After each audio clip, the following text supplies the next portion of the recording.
अब आपको कैसा लग रहा है, आप रहने वाले भी दिल्ली से ही हो सर। और सिलेक्शन भी यहीं पर हो गया, कई बार जजिंग स्किल्स भी चाहिए होती हैं क्वेश्चन को डायरेक्ट तो आजकल दिखता नहीं है एग्जाम्स में। लेकिन नॉर्थ ईस्ट में पोस्टिंग मिल गई, साउथ इंडिया में मिल गई, तो कई बार ऐसा होता है कि वहाँ रहने में तो क्लासेस में जो पढ़ाया जाता था उसमें आपका क्या क्राइटेरिया रहता था, मतलब लाइव क्लास अटेंड करना। आप सभी साथियों को मेरा प्यार भरा नमस्कार। दोस्तों, जैसा कि आपको पता है एसएससी सीपीओ का रिजल्ट आ चुका है और बहुत सारे सिलेक्टेड स्टूडेंट के हमारे प्लेटफॉर्म की तरफ से इंटरव्यू कराए जा रहे हैं। तो उसी सफलता की एक सीरीज में हमारे साथ एक नए स्टूडेंट जुड़े हुए हैं। इनका नाम निखिल है और इन्होंने हाल ही में सीपीओ के एग्जाम में 610 रैंक है।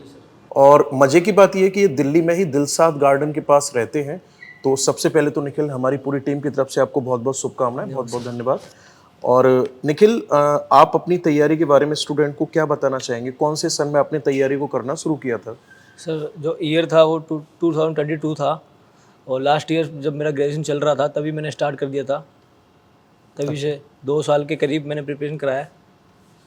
तो आपने जो अपनी तैयारी थी वो लगभग 2 साल में आपने तैयारी करके और जी सर। सीपीओ में सिलेक्शन ले लिया। जी सर। चलो, और अब आपको कैसा लग रहा है, आप रहने वाले भी दिल्ली से ही हो और सिलेक्शन भी यहीं पर हो गया? सर बहुत अच्छा लग रहा है। एक तरह से आपका तो होम टाउन ही हो गया है। जी सर। कई बार स्टूडेंट के साथ प्रॉब्लम ये होती है कि भाई एसएससी के थ्रू सिलेक्शन तो हो गया, लेकिन नॉर्थ ईस्ट में पोस्टिंग मिल गई, साउथ इंडिया में मिल गई, तो कई बार ऐसा होता है कि वहाँ रहने में उन लोगों को काफ़ी प्रॉब्लम होती है, स्टूडेंट बताते हैं। और आपका तो होम टाउन ही हो गया। तो अच्छा, आपने जो स्टडी की अपनी कॉम्पिटिटिव एग्जाम की, वो ऑनलाइन की या ऑफलाइन की, आप एक बार स्टूडेंट को बताएंगे? सर मैंने जो प्रिपरेशन सारी करी, जो भी करी ना मैंने सर, वो ऑनलाइन करी है। ऑनलाइन पढ़े हो यस आप? सर। ठीक है। मैथ किससे पढ़े हो आप? मैथ्स सर आगे जाओ सर से पढ़ाऊँ। अच्छा अच्छा। और रीजनिंग? रीजनिंग अरुण सर से पढ़ाऊँ। अच्छा अच्छा। और जीएस में? जीएस में सर जीएस स्पेशल बैच ले रखा था मैंने। अच्छा, आपने जीएस स्पेशल बैच Yes, ले sir. रखा था। ठीक है।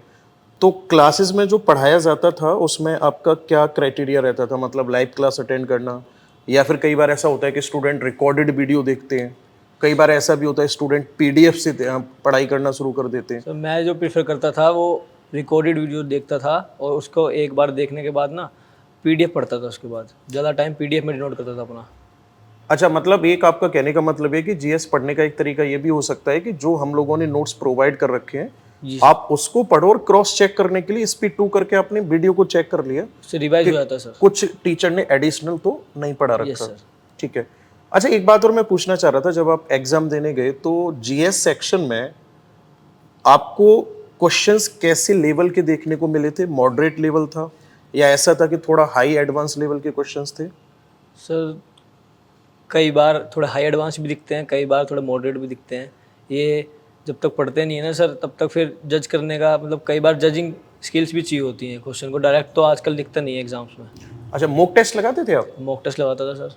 अच्छा, तो ये सेक्शन जो रहता है जीएस का, वो लगभग अभी जैसे आप एग्जाम दे के आए हो, क्वालिफाई भी करके आए हो, आपके अकॉर्डिंग जीएस में ऐसा कौन सा सेक्शन है जिस पर सबसे ज्यादा फोकस करने की जरूरत है? सर साइंस सेक्शन मेरे को वीक लगा था पर्सनली मेरे लिए। बाकी सर वो पर्सन टू पर्सन वेरी कर सकता है। अच्छा, वो मतलब शिफ्ट में वेरी कर जाता है कि किसी शिफ्ट में हाँ कुछ ज्यादा पूछ लिया। वैसे नॉर्मली देखा जाए तो ये साइंस और स्टैटिक जीके का जो सेक्शन है, ये चीज़ ये मेरे लिए थोड़ा सा ज्यादा difficult रहता ही थी। रहता है। अब आगे क्या प्लानिंग है आपकी?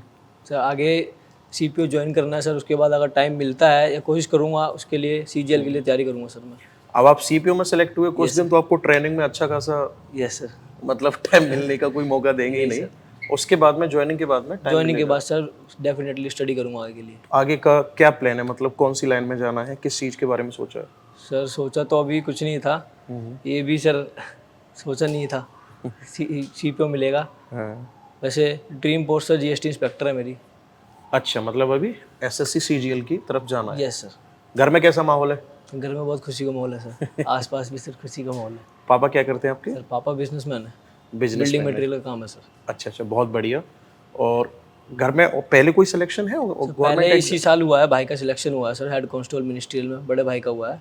उसके बाद मेरा हुआ है। अरे भाई, घर में देखो कितना खुशी का माहौल है, मतलब एक ही साल में इनसे जो बड़े भाई उनका भी सिलेक्शन हो गया और इनका सिलेक्शन हो ही गया। और सिस्टर भी तैयारी कर रही हैं आपकी? यस सर बिल्कुल सर। आप टीचिंग बता लाइन। अच्छा, टीचिंग लाइन में आप बता रहे थे दोनों शेयरिंग में बैच परचेज करने के बाद पढ़ाई करते थे, ऐसा कुछ था? Yes sir. Okay okay.